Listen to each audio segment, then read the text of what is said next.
कल ही देखा है एक महिला पत्रकार के साथ टीएमसी के गुंडों ने कितनी अभद्रता की है।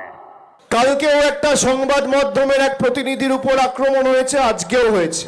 বেলডাঙ্গায় সাংবাদিক নিগ্রহের ঘটনায় উত্তাল বঙ্গ থেকে দেশের রাজনীতি। খবর সংগ্রহ করতে গিয়ে মহিলা সাংবাদিকের উপর আক্রমণের ঘটনার তীব্র নিন্দা প্রধানমন্ত্রী নরেন্দ্র মোদীর। শনিবার মালদায় জনসভা মঞ্চ থেকেই মোদীর নিশানায় তৃণমূল। कल ही देखा है एक महिला पत्रकार के साथ टीएमसी के गुंडों ने कितनी अभद्रता की है।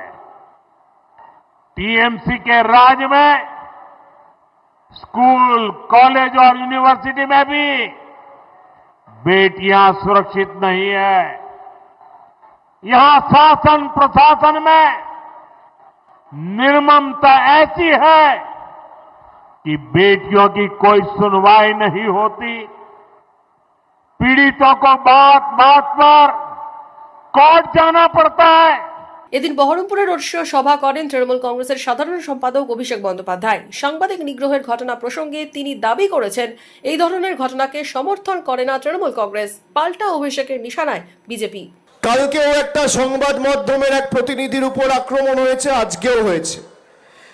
আমি দলীয়ভাবে প্রশাসনের কাছে অনুরোধ করব, এর বিরুদ্ধে যারা দায়ী তার বিরুদ্ধে আপনারা ব্যবস্থা নেবেন। এই ঘটনাকে তৃণমূল কংগ্রেসের কেউ সমর্থন করে না, কিন্তু আমাদের সংযত থাকতে হবে। কেউ একটা উস্কে দিল, তার কথা শুনে যদি আইন নিজের হাতে তুলে নি, তাহলে আখেরে লাভ কিন্তু বিজেপির। সাংবাদিক নিগ্রহের ঘটনার পর থেকেই তৃণমূল থেকে কংগ্রেস, বিজেপি, সিপিএম বিভিন্ন রাজনৈতিক দল প্রতিক্রিয়া দিয়েছে। রাজনৈতিক নেতৃত্বরা সরব হয়েছেন, একে অপরের দিকে অভিযোগের আঙুলও তুলেছেন।